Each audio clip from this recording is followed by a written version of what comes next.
Hey, Nikki. What, Pete? Guess what? What? The book is out. It's September. We did it. We made it. Oh, we crossed the finish line. And that's right, everybody. Unapologetically ADHD by us is no longer on pre-sale. It's available for purchase. A real book, a real live book. It's amazing. If you've been eagerly waiting to get your hands on it, now is the time. Unapologetically ADHD offers an exceptional step-by-step framework to help you manage your ADHD with confidence and ease. From mastering intentional planning to embracing radical acceptance, this book is packed with practical tips, engaging real-life stories, and actionable exercises. Whether you're looking to improve your productivity, organize your day, or simply understand your ADHD better, this book has something for everyone. Don't miss out on the chance to grab it hot off the presses. You can go to Amazon and Barnes & Noble and bookshop.org, sure, but you can also go to your local bookseller and say, hey, I need me some Unapologetically ADHD. And if they don't have it, they'll order it for you. It is a fantastic book. We're super proud of this. Please, please, please check it out. Get your copy today and let's live unapologetically.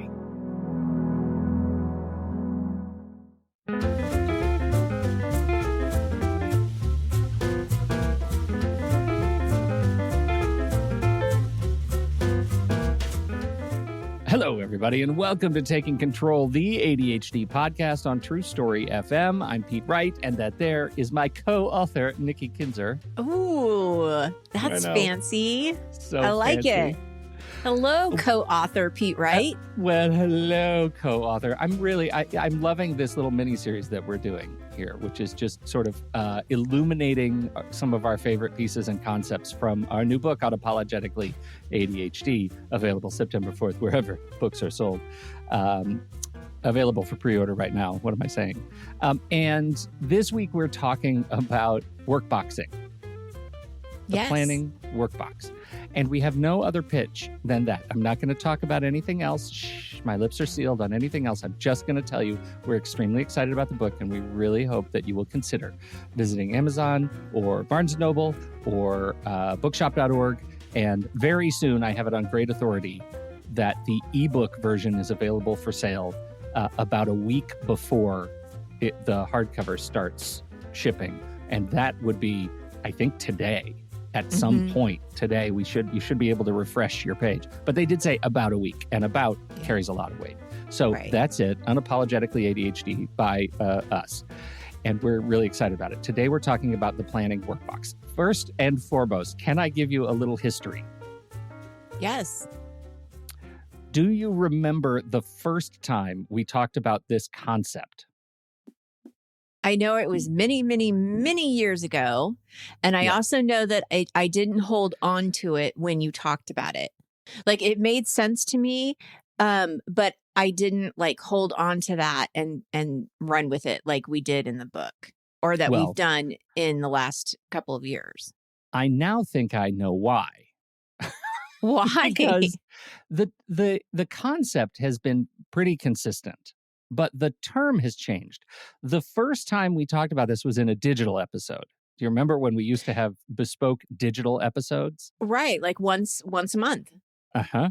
And that episode was about digital distraction. And the word we used for it then was the toolbox, the inbox and the toolbox. Okay. And it evolved over the subsequent references to it in the podcast from toolbox to workbox intentionally, because toolbox felt amorphous, right? It felt like, a toolbox has everything in it, but a workbox is where you get work done. But the first reference to it was over 10 years ago. Wow. And it was February 24th, 2014, and it was referred to as the toolbox, but it's the same thing. Inbox, toolbox, inbox, workbox. So do you remember when you went from toolbox to workbox? Because this is almost definitely immediately. Okay. And so my question to you then is this something that you just sort of came up with? Like, this is just something that you invented and worked with and made sense to you and you went on with it? Or did you hear it somewhere? Or how did that transition? How did it get introduced to you? In the transcript of the podcast, I say, this is the concept that I'm working on. I don't know if it's original. It can't be original, but this is what I'm working with. So I You didn't even already, know back then. Yeah. I didn't know if anybody had done anything with it. And even if it was original, I was so full of self-doubt and self-loathing that I decided to undercut it immediately. Right, right. Like it may be an original idea, but Yeah, but I'm sure because I came up with it, it's not. Like, that's kind of where it was. Like, yeah, it's yeah. impossible that I would have done that. And yet it really, for me, it really stuck. And Yes. we started referring to it as the Workbox almost immediately. And well, I should say I did. And once you cottoned onto it, it took off. Mhm. Mhm. Well, You and for me magnified personally, with it took off. enthusiasm. Yeah, it took off when we had to write about it, right? Hmm. Because it's one thing to talk in conversation and grasp this idea and oh, this really makes sense.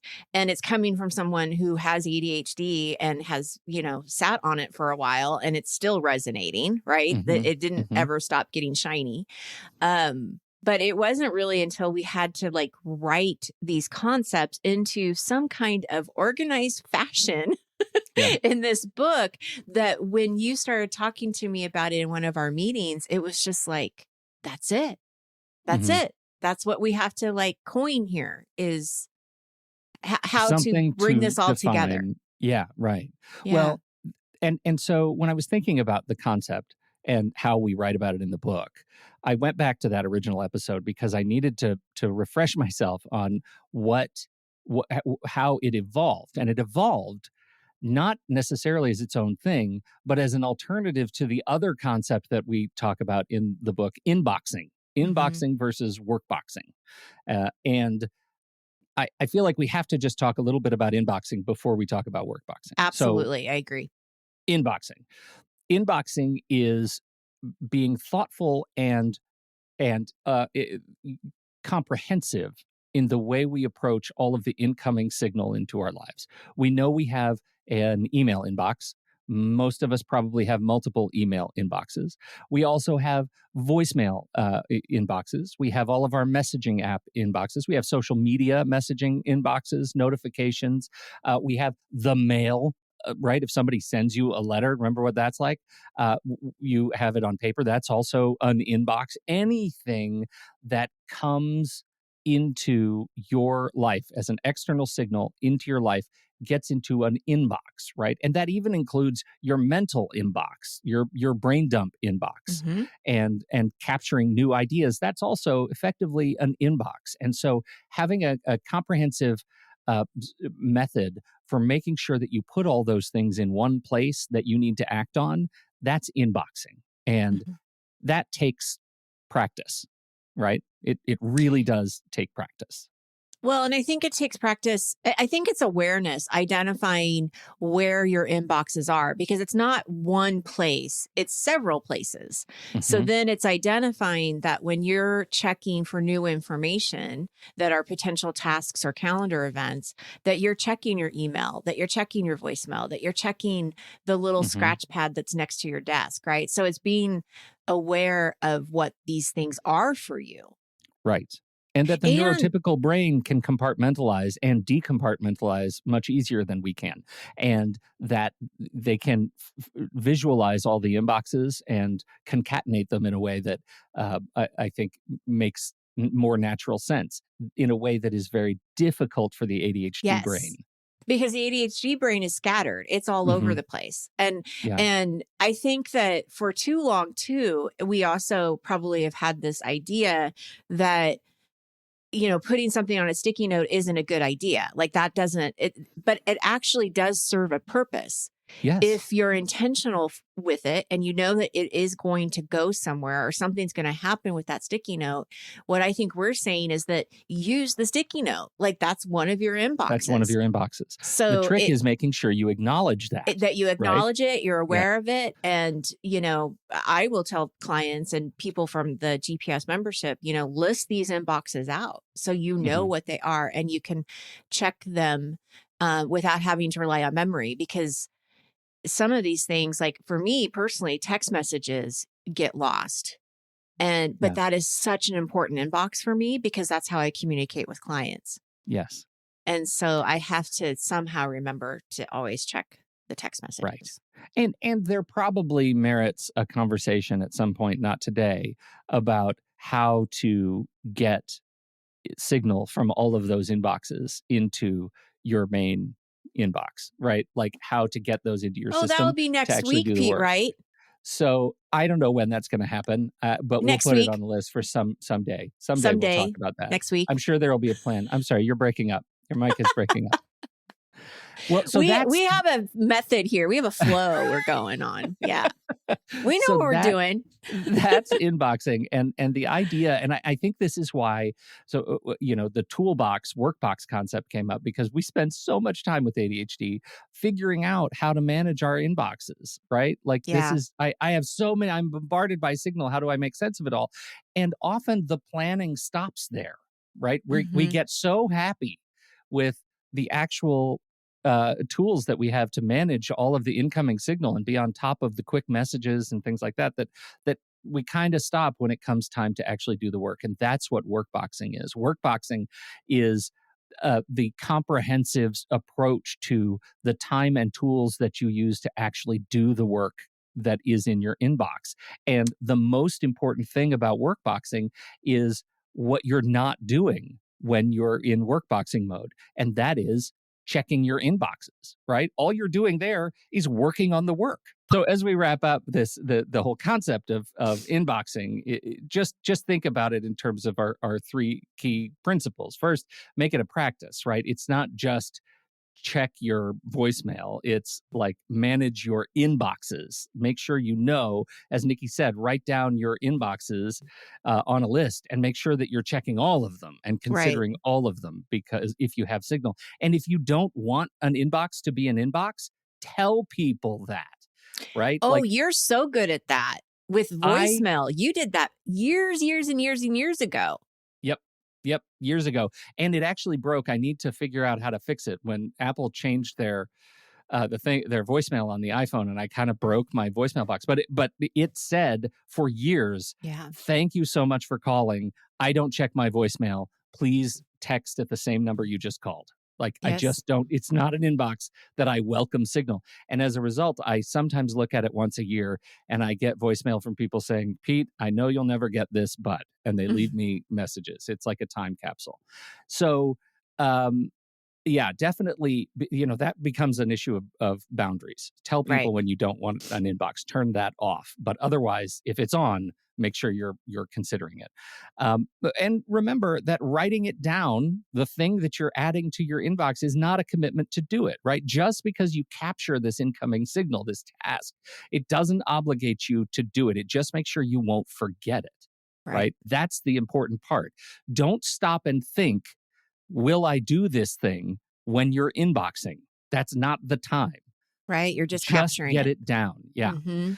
And that is sort of summarized in focus on capturing and not completing. The goal is to get everything out of your head into a system and not to address every item on the list. Okay. Right. So Right. It's inboxing. great. All right. Workboxing then is the time that you dedicate to working on the stuff that's on your various lists and Mm-hmm. your consideration of the tools that you use to get your work done. Now, I Yes. add all those things together because I think that came out of GTD a long time ago, which is this idea of context. And David Allen said, had this whole thing about making sure that you had the tasks that you needed to work on in the right place at the right time. So tag things as calls when you're by a Mm-hmm. phone. Now we're always by a phone, so calls may mean something different to you today. But for him, it was when I'm at my office at my desk and next to my phone, I need to make phone calls. I'm going to do the tasks that are tagged as calls. That's sort of a thing. If there Right. are design tasks, then you need to be in a place where you have your design tools. And for David Allen, it would have been, a drafting table and a T-square, right?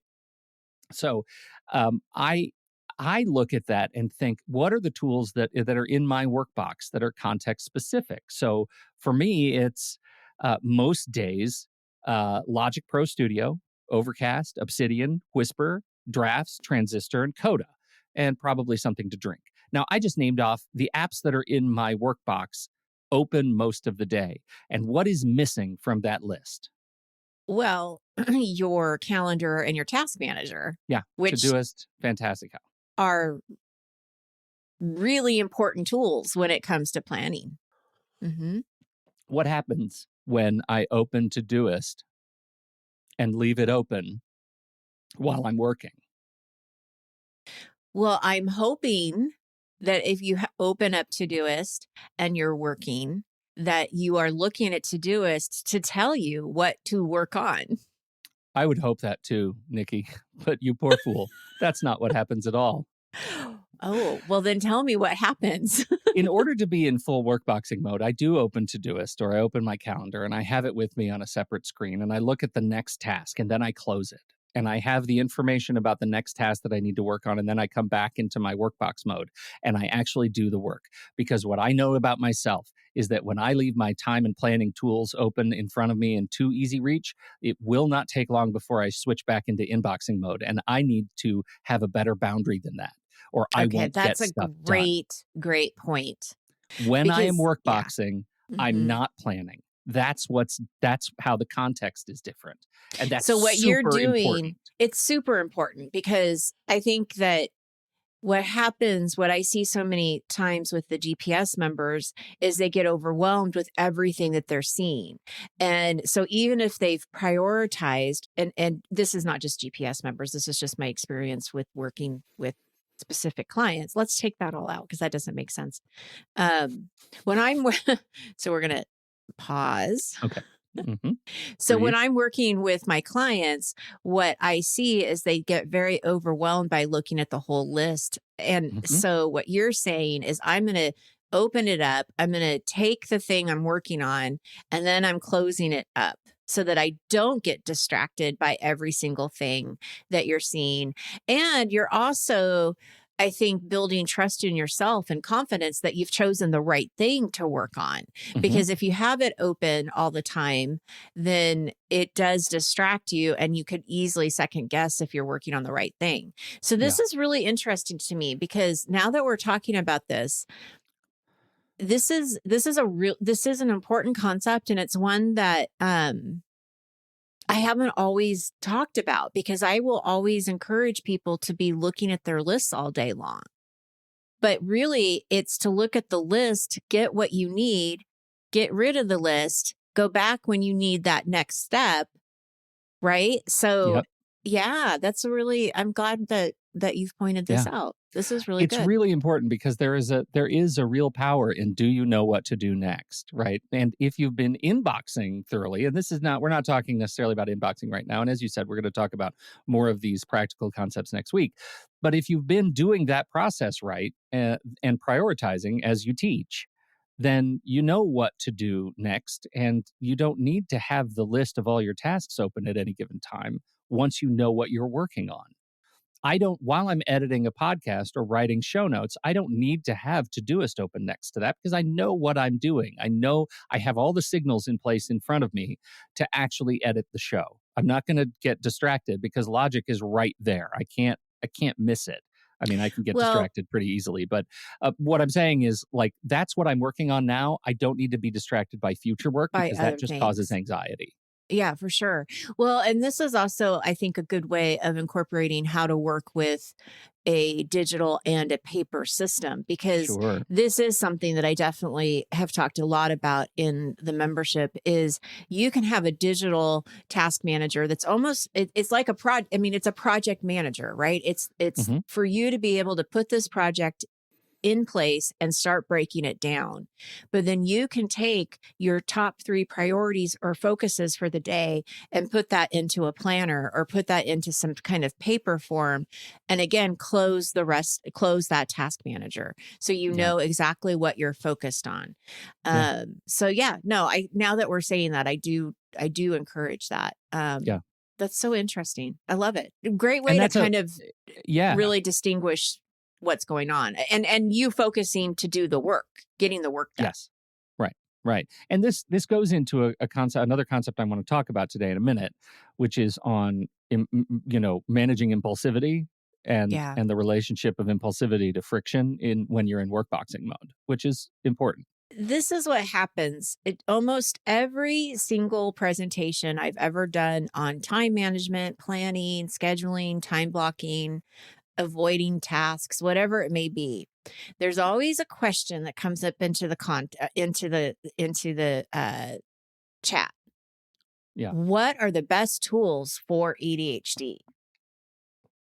Yeah. And it's always a question that I have to answer, and I just expect it because it's just, of course you want to know, right? There's got to be this perfect tool that works perfectly for the ADHD mind. And people are frustrated because they've tried so many, and they have every system out there downloaded, or they've tried every kind of paper planner. I mean, I've seen boxes of paper planners collected, all of these things. And the trend is that it works for a little while until it doesn't work anymore. Mm-hmm. And it's usually a couple weeks, maybe a month, we'll get if we're really good. But then it's frustrating, right? Of course, it's frustrating. It's a cycle that you just keep doing. But there's always this like little belief that, oh, this next thing, it will be it. It will be the thing that will, make life easier. So in the book, we have this whole section, talking about, is it the tool or is it something else? And assumptions are easily made that it's the tool or it's just me. Right. Mm-hmm. So it's kind of both. It's like, well, this tool doesn't work because I don't ever look at it, but I also know that I'm the problem as well. So it's confusing. It's confusing. So the reality is there is no perfect tool for ADHD because really any tool can work with ADHD. And I've seen them all from very basic note cards to these are the next 3 things I'm doing today to Mm-hmm. really complex Notion, Obsidian things that are just so complex that I don't understand them. So they can be it can be anything. So what I think is important is to understand that the tool, yes, it's important, but it's not as important as you probably think it is. It's more important on how you use the tool and the purpose of it and how it works with all of your other tools, all your inboxes and all of the other Workbox tools that you have, because it's all like the system that is complete. If we look at our tools as just individual, then they start to break. If we don't see how the calendar is connected to the task manager, if we don't see how, do you put your meeting notes in Obsidian or Evernote, or do you keep it in the task manager? Like Mm-hmm. if you're not clear, then that's when things start to really get messed up. That's the elephant in the room, is that there is not a perfect tool. You just have to find one that works for you and stay patient and keep working in it. There's a lot of different reasons why tools break, and we talk about those. But I think for the sake of the show, it's just important to look at what you're doing right now and start there. What are you using right now and what's working and what's not? And then you can start looking for maybe some other alternatives. But I think the key is really looking at it as a complete system and not just individual. And that's why I think that having these two concepts of inbox and workbox are so important, because it allows us to see these as systems, not as individual products. Right. And they're not just one tool. They are a system of tools that work together to help you manage your brain. And that's why it's important. Now, the other piece we're talking about is managing impulsivity, which goes hand in hand with all of this, right? Yes. Which is this idea of impulsive decision-making because we are in the heat of the moment and we want to buy a new planner and we want to try a new system and we want to subscribe to a different app because we think it's going to be the end all be all. And the allure of shiny new things is super strong, which is something we've talked about as the ADHD tax for a long time, right? You buy something and never use it, you've paid the ADHD tax. Yes. And so, what we're talking about in this idea of managing impulsivity is to introduce the thing we try to reduce in every other aspect of our lives, and that's friction.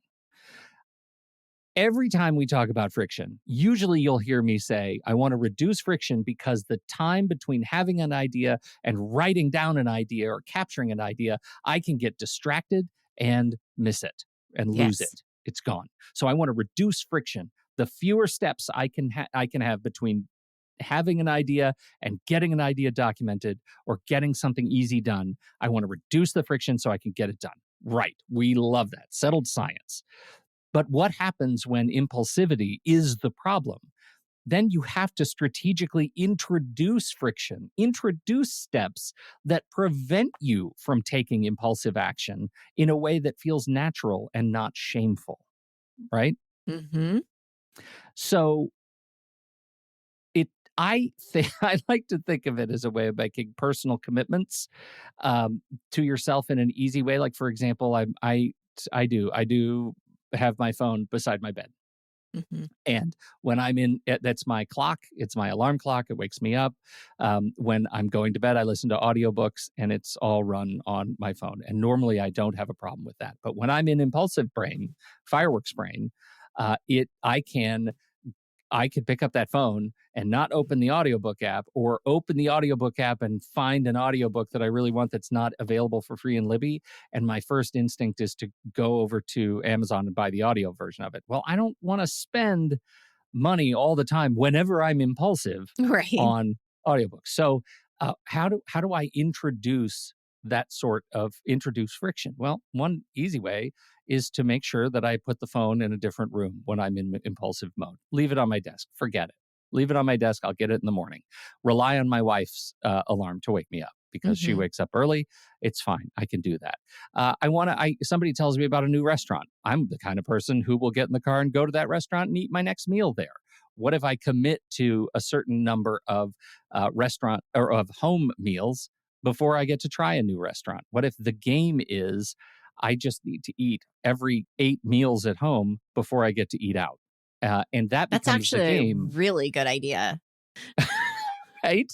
Right? Yeah. That's friction. And it's not about this one restaurant that I've just been introduced to. It's about the mindful pattern of committing to the friction game, which is I haven't eaten 8 meals at home Right. yet. Right. I can't try that yet because I've gamified that. And for me, that works really well. I love to keep score on stuff. I love to you know, track points. Yeah. So the goal is not about restriction, right? It's about informed decision making. It's about giving Mm-hmm. yourself time to not make the impulsive purchase or the impulsive, commitment, or the impulsive, commitment with your time, and making change too fast, like Right. hastily, right? So I don't know. How does that fit?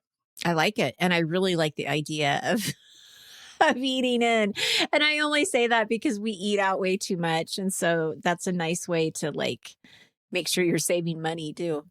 Yeah, a little bit, Extra a little tip. bit. Yeah.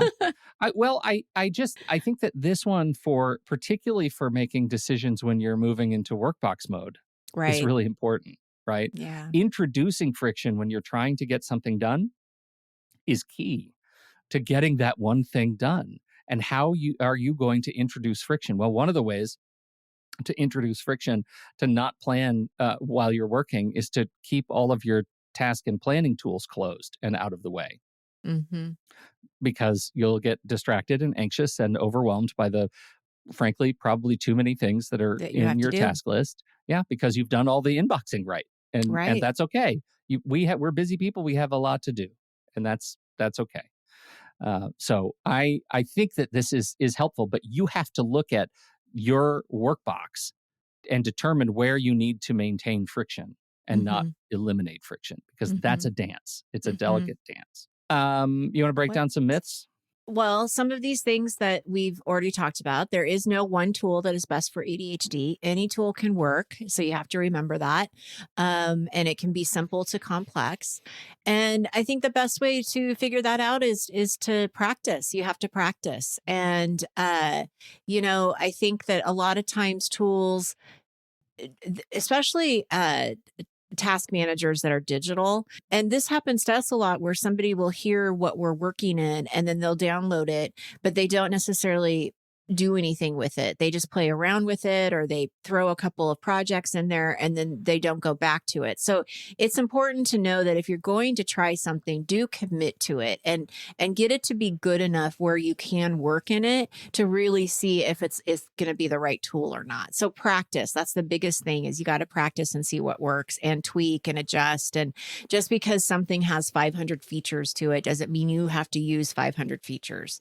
I think a good place to start, if you are thinking about switching any of your tools, is to really think about what you do need as your own workbox, and start here. And you can kind of start to think about, well, I know I need a calendar, I know I need a task manager, but maybe I also need a place for my notes, or I need a place for information that I have gathered from the internet that I want to keep for later references, right?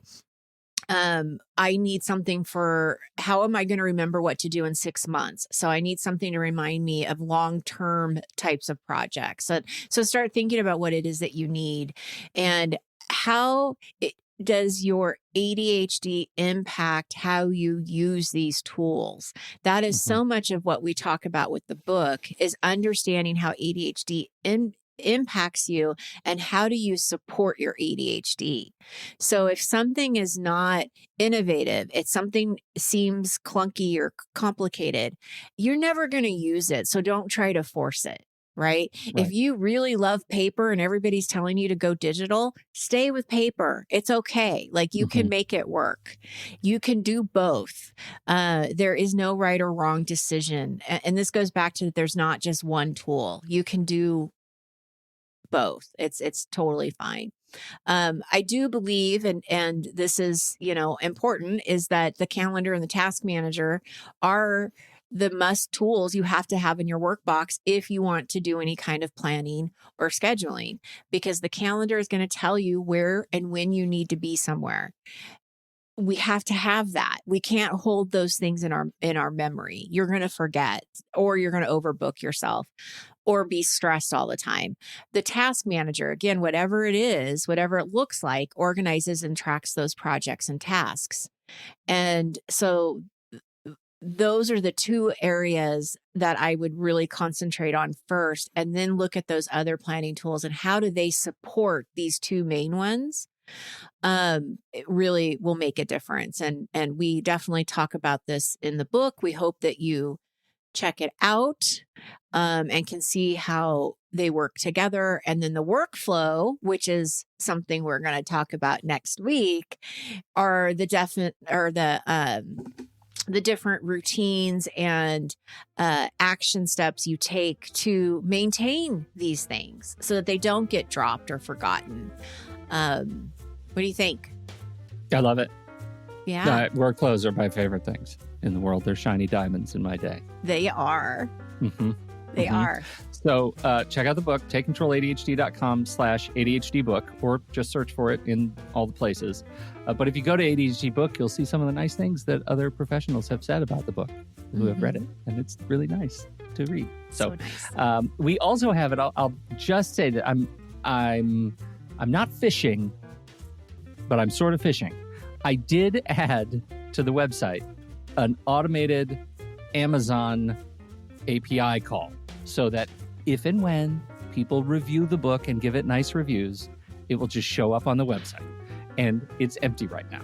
And I know that some people have gotten the book. So if you happen to be hyper-focusing on the book and reading it real fast, it would be awesome if you would write a review and see and tell others what you think. I'd love to see it pop up, if only to help me test. It's a real technical request more than anything else. Help Pete test the Amazon call on the website. The technical side of Amazon and website. Exactly. Yeah. Exactly.